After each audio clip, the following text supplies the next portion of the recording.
When Benjamin Franklin exited the Constitutional Convention, he was asked by a woman, "Sir, what have you given us?"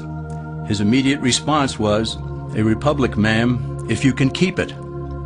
Yet most Americans today have been persuaded that our nation's governmental system is a democracy and not a republic. The difference between these two is essential in understanding Americanism and the American system. Before we discuss political systems, however, it's helpful to address the confusion that has been spread about the political spectrum. Many have been led to believe that the political spectrum places groups such as communists on the far left, fascists or dictators on the far right, and political moderates or centrists in the middle. However, a more accurate political spectrum will show government having zero power on the far right to having 100% power on the far left. At the extreme right, there is no government. The extreme left features total government under such labels as communism, socialism, Nazism, fascism, princes, potentates, dictators, kings, any form of total government.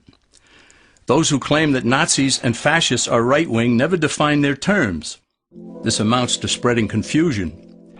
Toward the middle of the political spectrum can be found the type of government limited to its proper role of protecting the rights of the people. That's where the Constitution of the United States is. Those who advocate such a form of government are really constitutional moderates. So let's analyze the basic forms of government. They are monarchy or dictatorship ruled by one, oligarchy ruled by a few, democracy ruled by a majority, republic ruled by law, and anarchy, which is ruled by no one. In discussing these five, we'll see that they can be narrowed down to even fewer. Looking first at monarchy or dictatorship, this form of government doesn't really exist in the practical sense. It's always a group that puts one of its members up front. A king has his council of nobles or earls, and every dictator has his bureaucrats or commissars, the men behind the scenes. This isn't ruled by one, even though one person may be the visible leader. It's ruled by a group. So let's eliminate monarchy, dictatorship, because it never truly exists. Oligarchy, which is ruled by a group, is the most common form of government in all history. And it is the most common form of government today. Most of the nations of the world are ruled by a powerful few, and therefore oligarchy remains. At the other end, we find anarchy, which means without government. Some people have looked over history and found that many of its worst crimes were committed by governments, so they decided that having no government might be a good idea. But this is a mistake, because as the ancient Greeks stated, without law there can be no freedom. Our founding fathers agreed and held that some amount of government is a necessary force in any civilized, orderly society. In a state of anarchy, however, everyone has to guard life, liberty, and property, and the lives of family members. Everyone must be armed, and movement is severely restricted because one's property has to be protected at all times. Civilized people have always hired someone to do the guarding, a sheriff, a police force, or some branch of government. Once law enforcement was in place, the people were freer. They could leave their property, work in the fields, and so on. In short, the proper amount of government makes everyone freer. There are some who advocate anarchy, however, not because they want no government, but because they don't like what they have. They use anarchy as a tool for revolutionary change. The condition of anarchy is very much like a vacuum where something rushes in to fill it. These calculating anarchists work to break down the existing government with rioting, killing, looting, and terrorism. Tragically, the people living in such chaos often go to those best able to put an end to it and beg them to take over and restore order. And who is best able to put an end to the chaos? The very people who started it. The anarchists who created the problem then create a government run by them, an oligarchy, where they have total power. This is exactly what happened in Russia that led to Lenin taking total power, and in Germany where Hitler's brown shirts created the chaos that brought him to power. But anarchy isn't a stable form of government. It's a quick transition from something that exists to something desired by the power-hungry. It's a temporary condition, and because it isn't permanent, we eliminate it as well. The word democracy comes from two Greek words, demos, meaning people, and kratein, meaning to rule. Democracy, therefore, means the rule of the people, majority rule.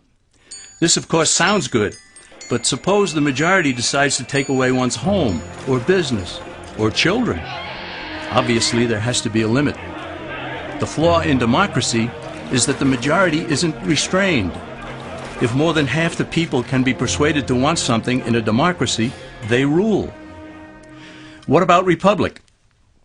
Well, that comes from the Latin, res meaning thing, and publica meaning public. It means the public thing, the law. A true republic is one where the government is limited by law, leaving the people alone. America's founders had a clean slate to write on. They could have set up an oligarchy. In fact, there were some who wanted George Washington to be their king. But the founding fathers knew history, and they chose to give us the rule of law in a republic, not the rule of a majority in a democracy. Why?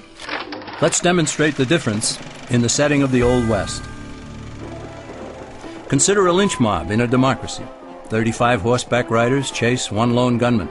They catch him, and they vote 35-1 to hang him. Democracy has triumphed, and there's one less gunman to contend with. Now consider the same scenario in a republic. The 35 horseback riders catch the gunman and vote 35-1 to hang him, but the sheriff arrives, and he says, "You can't kill him. He's got his right to a fair trial." So they take the gunman back to town. A jury of his peers is selected, and they hear the evidence and the defense, and they decide if he shall hang. Does the jury even decide by majority rule? No, it has to be unanimous or he goes free. The rights of the gunman aren't subject to majority rule but to the law. This is the essence of a republic. Many Americans would be surprised to learn that the word democracy does not appear in the Declaration of Independence or the U.S. Constitution, nor does it appear in any of the constitutions of the 50 states. The founders did everything they could to keep us from having a democracy. James Madison, rightly known as the father of the Constitution, wrote in essay number 10 of the Federalist Papers, "Democracies have ever been spectacles of turbulence and contention, have ever been found incompatible with personal security or the rights of property, and have in general been as short in their lives as they have been violent in their deaths." Alexander Hamilton agreed, and he stated, "We are a republican government. Real liberty is never found in despotism or in the extremes of democracy." Samuel Adams, a signer of the Declaration of Independence, stated, "Democracy never lasts long. It soon wastes, exhausts, and murders itself." The founders had good reason to look upon democracy with contempt, because they knew that the democracies in the early Greek city-states produced some of the wildest excesses of government imaginable. In every case, they ended up with mob rule, then anarchy, and finally tyranny under an oligarchy. During that period in Greece, there was a man named Solon, who urged creation of a fixed body of law not subject to majority whims. But where the Greeks never adopted Solon's wise counsel, the Romans did. Based on what they knew of Solon's laws, they created the 12 tables of the Roman law, and in effect built a republic that limited government power and left the people alone. Since government was limited, the people were free to produce, with the understanding that they could keep the fruits of their labor. In time, Rome became wealthy and the envy of the world. In the midst of plenty, however, the Roman people forgot what freedom entailed. They forgot that the essence of freedom is the proper limitation of government. When government power grows, people freedom recedes. Once the Romans dropped their guard, power-seeking politicians began to exceed the powers granted them in the Roman Constitution. Some learned that they could elect politicians who would use government power to take property from some and give it to others. Agriculture subsidies were introduced, followed by housing and welfare programs. Inevitably, taxes rose and controls over the private sector were imposed. Soon, a number of Rome's producers could no longer make ends meet, and they went on the dole. Productivity declined, shortages developed, and mobs began roaming the streets, demanding bread and circuses from the government. Many were induced to trade freedom for security.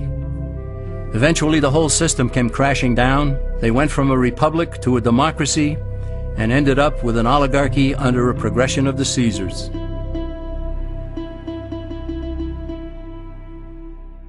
Thus, democracy itself is not a stable form of government. Instead, it is the gradual transition from limited government to the unlimited rule of an oligarchy. Knowing this, we as Americans are ultimately left with only two choices.